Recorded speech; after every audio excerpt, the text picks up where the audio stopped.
Elective 1 paper 2 SYBA का मैं आपको यूनिट 1 का काव्य प्रकाश जो मम्मट द्वारा विरचित है, लिखा गया है, उसका काव्य लक्षण मैं आपको बताऊंगा।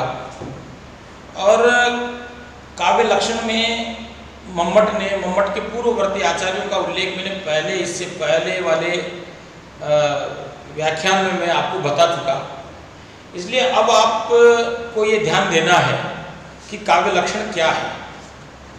तद अदौषौ शब्दार्थौ शगुणौ अनलंकृति पुनः क्वापि। वह शब्दार्थ साहित्य, वह शब्दार्थ जो दोष रहित हो, गुण सहित हो, कहीं कहीं स्पष्ट अलंकारों से रहित भी, शब्द और अर्थ मिलकर काव्य कहलाता है। तत् यानी वह, अदौषौ दोष रहित, शगुणौ दोष रहित, गुण सगुणौ गुण सहित, और अनलंकृति कहीं कहीं अस्पष्ट अलंकारों के रहने पर भी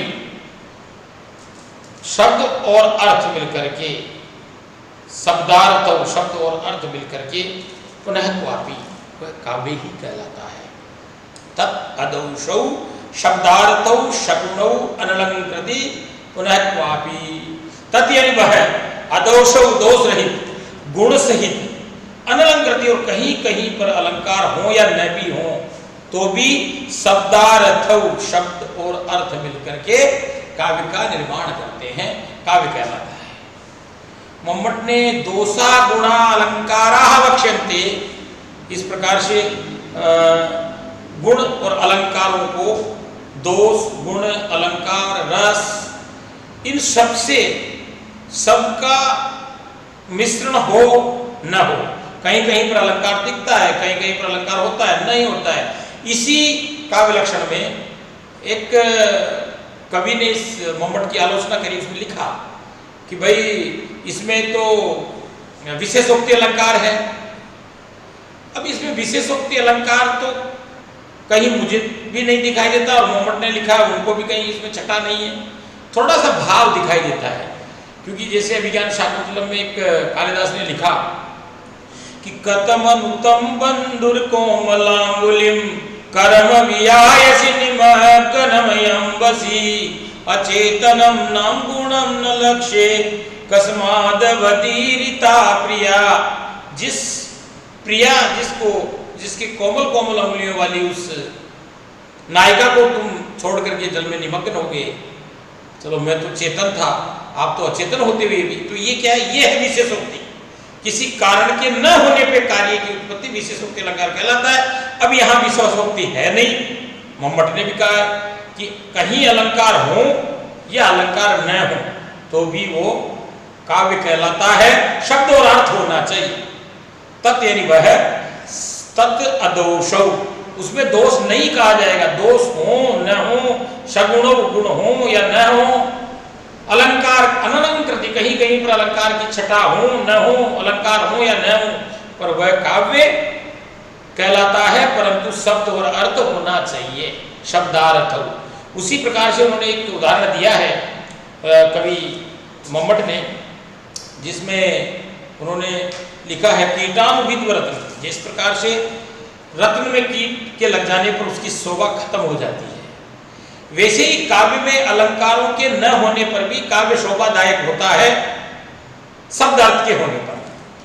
और दूसरा, रस हो, उत्कर्ष हो, स्थित हो न हो, उसका एक उदाहरण दिया उन्होंने। दोषा गुणा अलंकारा वक्ष्यन्ते।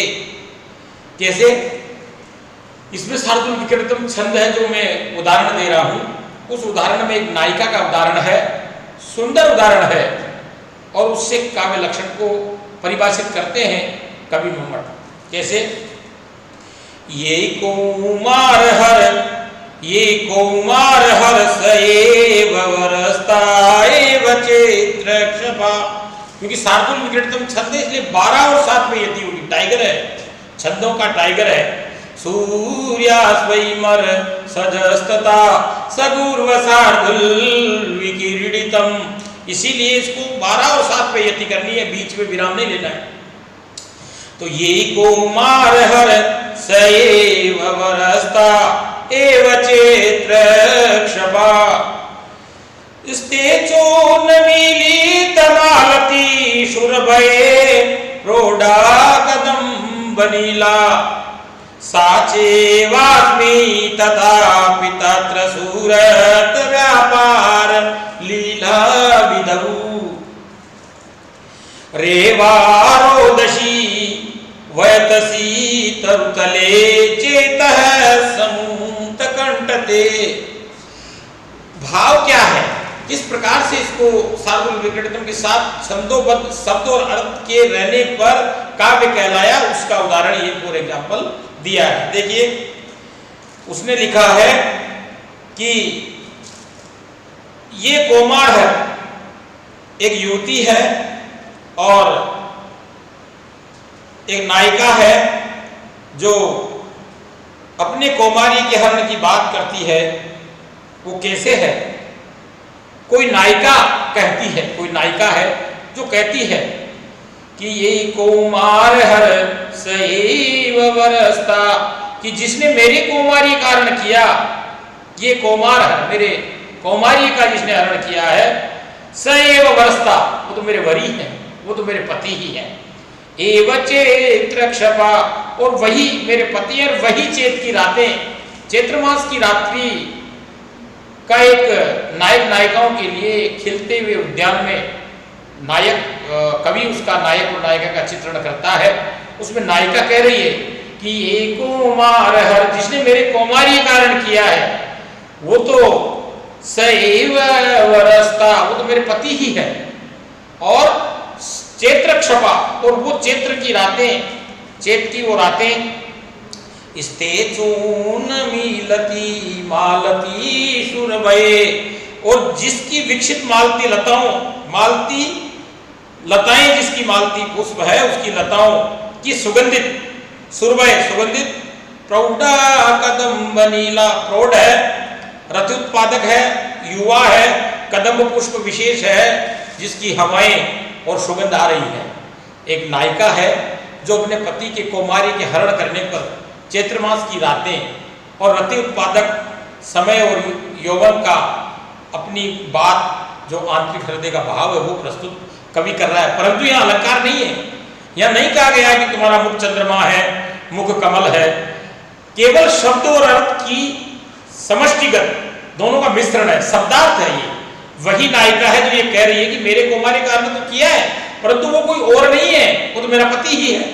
चैत्र मास की रातें हैं और पुष्पलता की झाड़ियों में मालती लता की सुगंधित जो है हवाएं आ रही है, वो भी प्रौढ़ है, क्योंकि चैत्र मास में कोई भी पुष्प कलियां विकसित होती है और वो युवावस्था का, जो प्रौढ़ावस्था का, उसका कली का खिलने की भी प्रौढ़ावस्था की वो बात करती है नायिका। परंतु इसमें कवि कहीं भी अलंकार की बात नहीं करता है।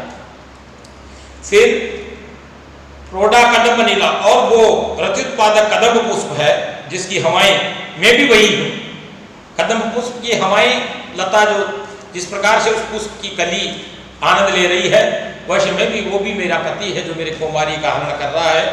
तथापि सा चेवास्पी, तथापि फिर भी वो रेवा नदी का तट, नर्मदा के रेवा रोदसी, रेवा नदी के तट पर वेतसी तरुतले, उस वेत लता की वेती झाड़ी के नीचे क्या हो रहा है, सूरत व्यापार लीला विदऊ, सूरत व्यापार की लीलाओं, काम क्रीड़ा के लिए मेरा चित्त समुत्कंठते, उत्कंठित हो रहा है। क्योंकि नर्मदा के उस तट पर वेत्रलता की वो झाड़ी, रेवारोदसी तरुतले चेत समुत्कंठते, मेरा जो दिल है, मेरा जो हृदय है, वो उत्कंठित हो रहा है। यहाँ पर कोई स्पष्ट अलंकार नहीं है, और रस की प्रधानता के कारण रस तो है, श्रृंगार रस है। एक नायिका कह रही है कि मेरे कौमारी का हरण किया, वो मेरा पति ही है। उधर रेवा नदी के तट पर एक झाड़ी के नीचे मेरी काम क्रीड़ा की उत्कंठा हो रही है, ये बात एक नायिका कह रही है। दूसरा कदम बनेला, वो जो कदम का जो पुष्प है उसकी मालती लता का जो वो लता की जो पुष्प से सुगंधित जो आ रही है, कदम पुष्प सुगंधित प्रौढ़ावस्था में उसकी हवाएं बड़ी अच्छी है, फिर भी वो नर्मदा के तट पर वेत्र लता की झाड़ी के नीचे सूरत व्यापार लीला काम क्रीड़ा करने की मेरी समुत्कंठा हो रही है। तो श्रृंगार रस का भाव तो है। श्रृंगार रस में भी दो पहलू हैं, वियोग श्रृंगार और संयोग श्रृंगार। वियोग श्रृंगार और संयोग श्रृंगार,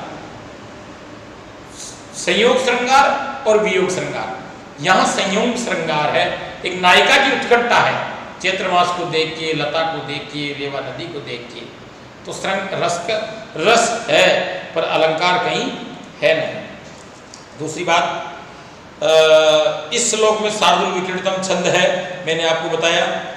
इसको आप काव्य लक्षण, ये परीक्षा में आता ही है प्राय। काव्य लक्षण बड़ा इंपॉर्टेंट है प्रयोजन के बाद। तो मैंने आपको पहले मंगलाचरण बताया, फिर प्रयोजन बताया, अब मैं आपको लक्षण बता रहा हूँ।